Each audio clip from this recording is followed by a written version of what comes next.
Okay, we're going to talk about inverse trigonometric functions using a different approach instead of the unit circle approach. We're going to talk about it in terms of the triangle approach, right triangle approach. So we know that sine of an angle theta is equal to y over r, right, guys? So let me draw a little x-axis and y-axis here. Now, if I have some angle theta created from an initial side on the x-axis and a terminal side here, where this is some radius r, okay, some radius r, then we know that this height is the x value, this height is the y value, and if I restrict my domain to be just, say, of theta, so it's just here in these two quadrants, quadrant 1 and quadrant 4. So what angle does theta have in quadrant 1 and quadrant 4? Well, it's negative pi over 2 to pi over 2. So if I restrict what's going on in these two quadrants, note that what's the maximum value that I can have for sine of theta? Well, the maximum value I can have for sine of theta, first off, the hypotenuse is always the longest side of a triangle, correct? So if I look at the ratio of y over r is always bigger than y, because again, it's the hypotenuse. So the largest thing this thing's ever going to get, this ratio, because r is always bigger, the largest is ever going to get is when the height of y equals the height of r, because it can't happen precisely when, if I kind of turn this thing all the way up here, then the height will be the same value as the radius r. So the highest I can get is 1. Of course, the smallest this ratio will get is negative 1. So we have cosine of theta, or excuse me, sine of theta has, in this situation, if I restrict theta to be negative pi over 2, okay, to pi over 2, then I know that sine of theta is between 1 and negative 1. So if we make that restriction, if we only consider theta between negative pi over 2, pi over 2, and we know that sine of theta goes from negative 1 to 1, then we can, and it's a 1-to-1 function, then we can talk about its inverse. And its inverse will be sine inverse of x equals y if and only if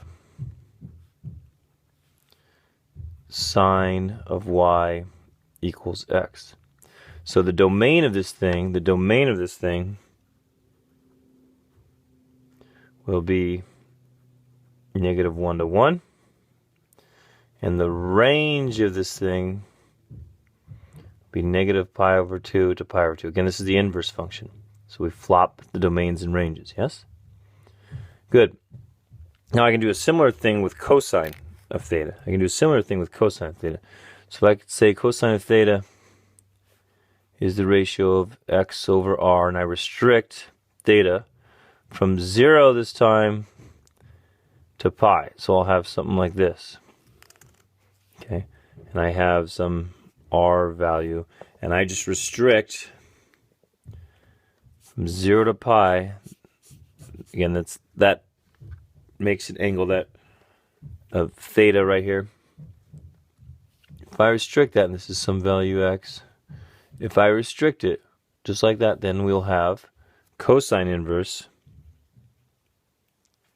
of x equals y if and only if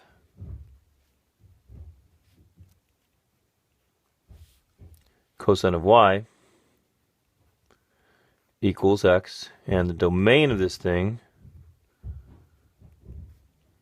is going to be negative 1 to 1, and the range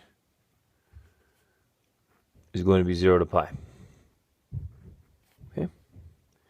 Now we can do the same thing with tangent. For tangent theta, we're going to restrict it from negative pi over 2 to pi over 2, not inclusive of this, because we can't divide by 0.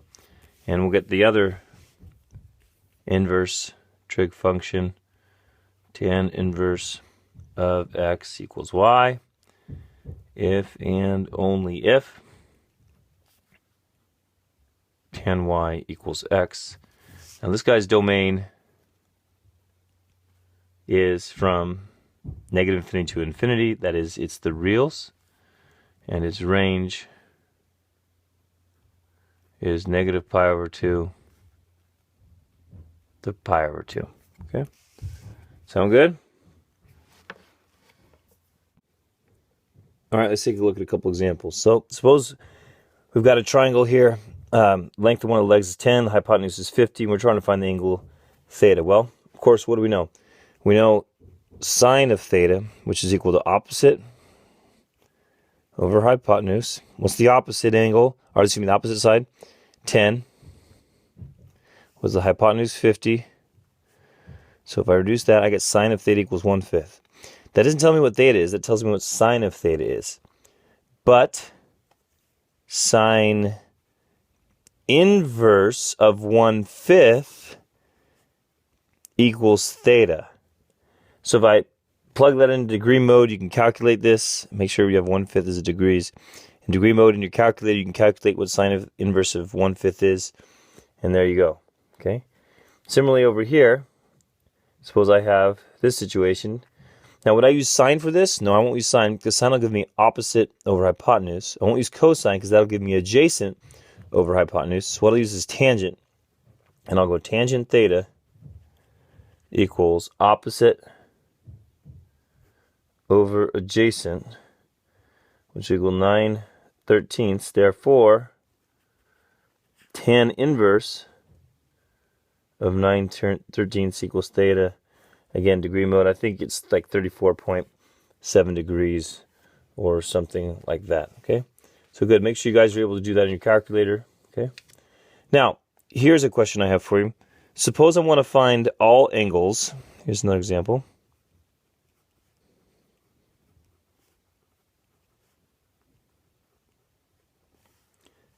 Between 0 degrees and 180 degrees, satisfying the following.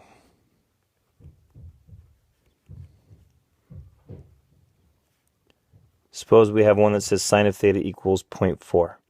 Okay? Well, what angles theta produce sine of theta equal 0.4? So we use our inverse sine function. Sine inverse of 0.4 equals theta. If you calculate this in your calculator, again, it's a calculator-dependent problem, you get approximately 23.6 degrees. However, its supplement will also produce sine of that value equals 0.4. So what does its supplement? Supplement, two angles are supplementary if they add up to 180. So if I do 180 minus the 23.6, I get 156, I think, point, what, is that 440, something like that? I don't know, 4 something. So degrees. So this value and this value are solutions that satisfy sine of theta equals 0.4. Okay? Let's do another one. Suppose I have cosine theta equals 0.7. Well then, again, we know theta equals cosine inverse of 0.7. I just switch sides. Comparatively, it doesn't matter. All right. So put that in calculator. I think you get theta equals 45.6 degrees. And that's it for this one. So here's my question to you. Why is that the only one for that one?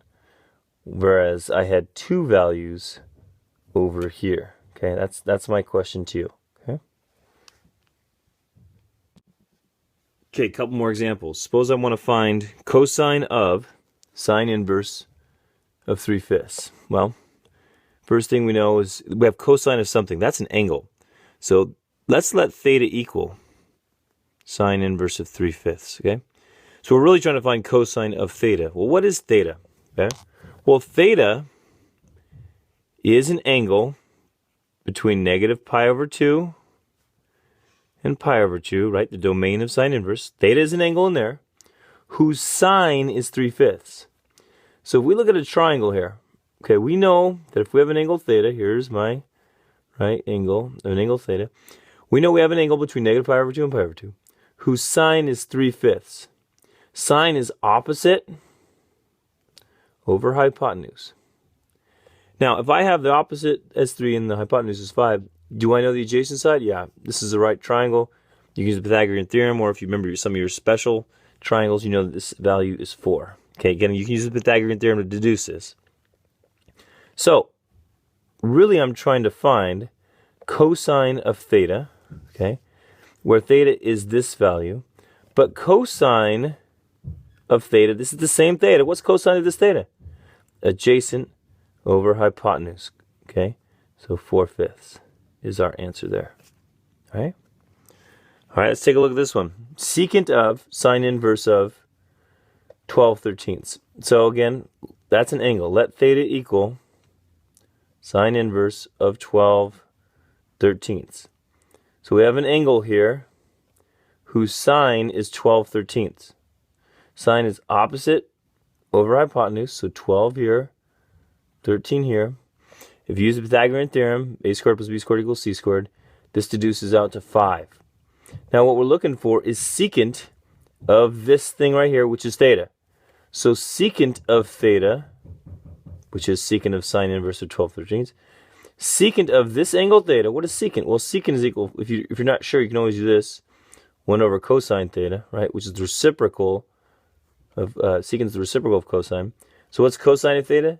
Cosine of theta, so katoa, adjacent over hypotenuse. So 1 over 5/13. This will equal 13/5 right here, okay? It'll equal 13/5. Okay, good. It's not real focused, is it? All right, there we go. There we go. Sorry about that. All right, now let's take a look at another one. So I want sine inverse of cosine of positive 3/5. So theta equals 3/5. Again, draw my triangle. Now, sorry, theta equals cosine, excuse me. Cosine inverse of 3/5. Didn't write it all out. All right, so what we know is theta, cosine of theta equals 3/5, which means adjacent over hypotenuse needs to equal 3/5. So adjacent over hypotenuse, therefore this deduces to 4. So if we want to find sine of theta, opposite of hypotenuse, I get 4/5.